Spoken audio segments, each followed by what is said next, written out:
Hi everyone, slightly different angle for you today. I'm sitting here in I'm sitting in my living room, but there's the kitchen behind me because I have quite an open plan thing going on here.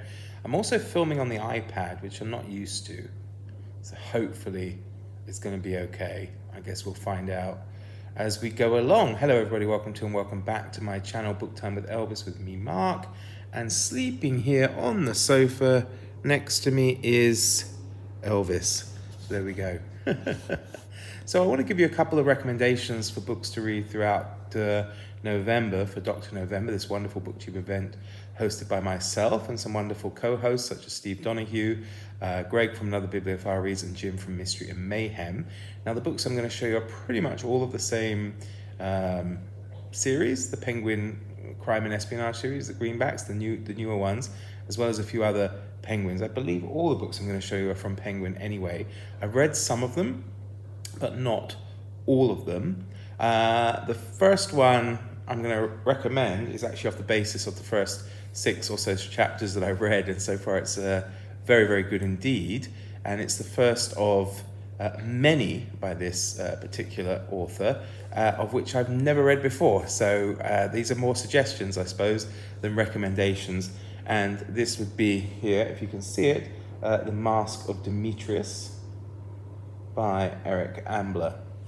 Now, I'm not sure if that works. I'm going to have to check now to see if it mirrors. Well, luckily it appears that it does mirror, so that's fine. So that's the first recommendation here, The Mask of Demetrius by Eric Ambler.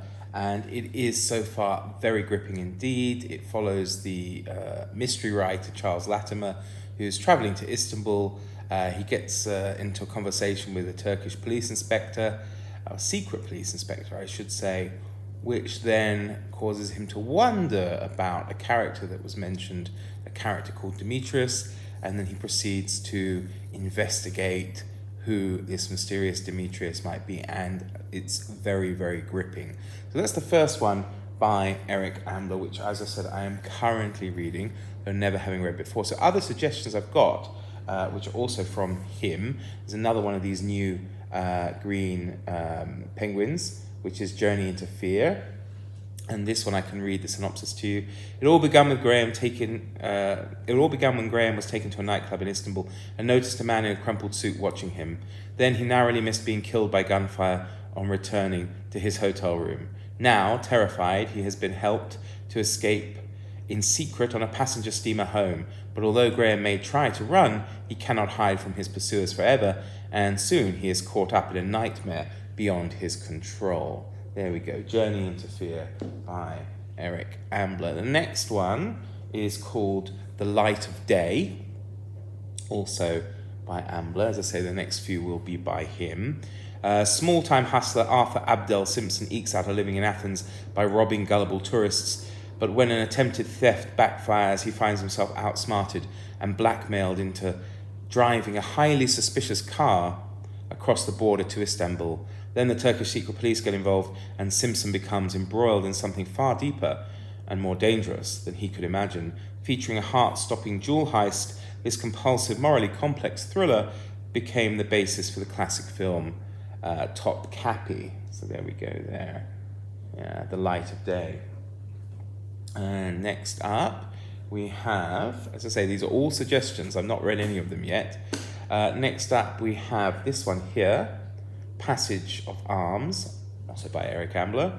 An Indian clerk, Girija Krishnan, sees the opportunity of his lifetime when he stumbles on an abandoned cache of arms hidden in the Malayan jungle. If he can sell the weapons, he will be able to achieve his lifelong dream of owning a bus company, although the penalty for gun running is death.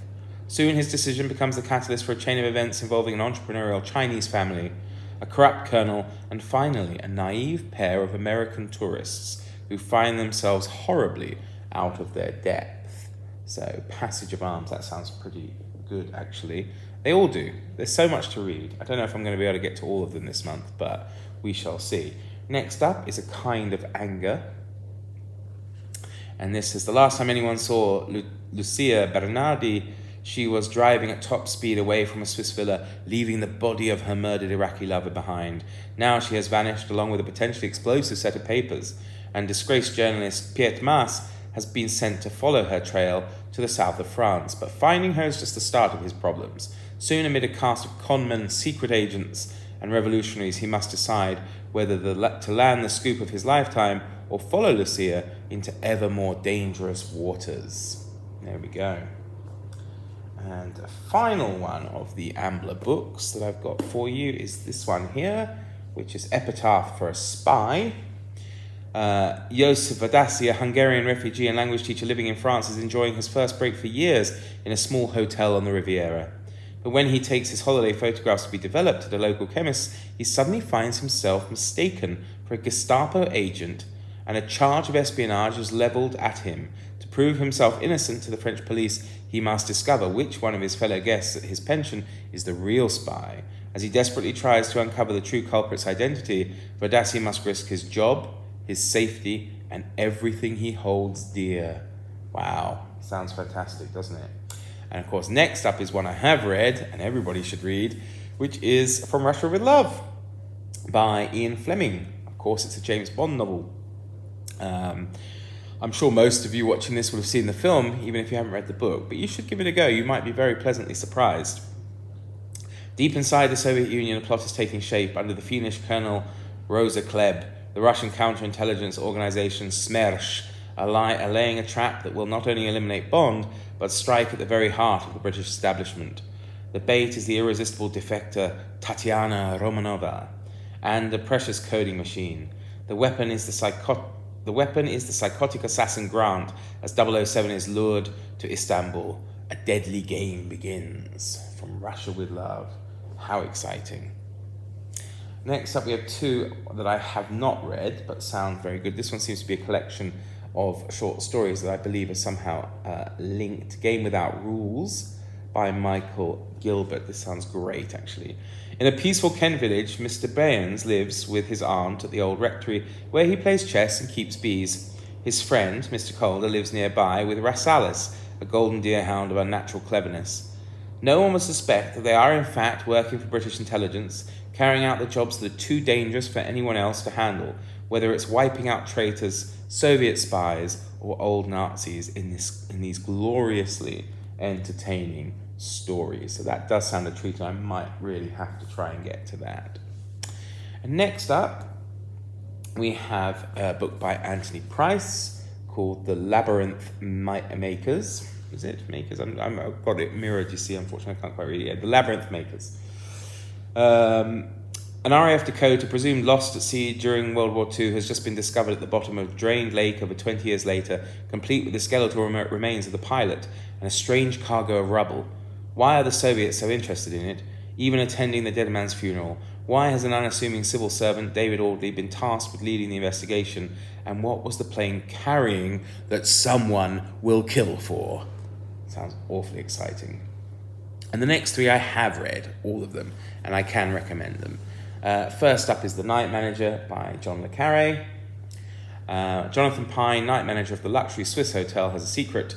He knows that the guest he awaits, billionaire trader Richard Roper, is the worst man in the world, and he knows why. Pine will do whatever it takes to help the intelligence services bring Roper down, even if it means going deep undercover into a ruthless, lawless world, up against forces more dangerous than he can imagine. There we go. And next up, we have a very early George Smiley book by John le Carré. If you can see it down there, Call for the Dead. Secret agent George Smiley's in trouble. A Foreign Office civil servant, Samuel Fenton, has killed himself, and Smiley, realising that intelligence head Maston is going to set him up to take the blame. Beginning his own investigation, Smiley is shocked to receive an urgent letter from the dead man and slowly uncovers a network of deceit and betrayal. Le Carré's debut novel was also the first of his many books to feature the tenacious, unassuming, and singular George Smiley. So it's not just an early Smiley novel, it is in fact the first one. I can't remember the name of the other one I was thinking of, which is also very early, but perhaps I'm just... Murder of Quality, that's the one. I always get these two confused. There we go. So last but not least is a fantastic work of espionage, and the first in a trilogy. And it is the Carla trilogy, and the first book in this trilogy, of course, is Tinker Tailor Soldier Spy by John le Carré. Can't recommend it enough, actually. George Smiley, formerly of The Secret, same George Smiley as in the Call for the Dead that I just mentioned. George Smiley, formerly of Secret Intelligence Service, is contemplating his new life in retirement when he's called back on an unexpected mission. His task is to hunt down an agent implanted by Moscow Center at the very heart of the circus, one who has been buried deep there for years. The dogged, troubled Smiley can discount nobody from being the traitor, even if it is one of those closest to him.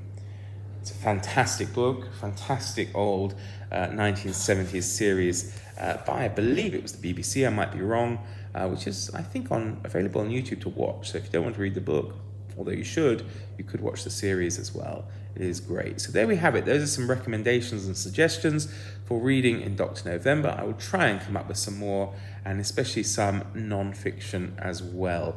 Do take care, everybody, and we shall, Elvis and I, see you all very soon. So all the best from us. Bye-bye.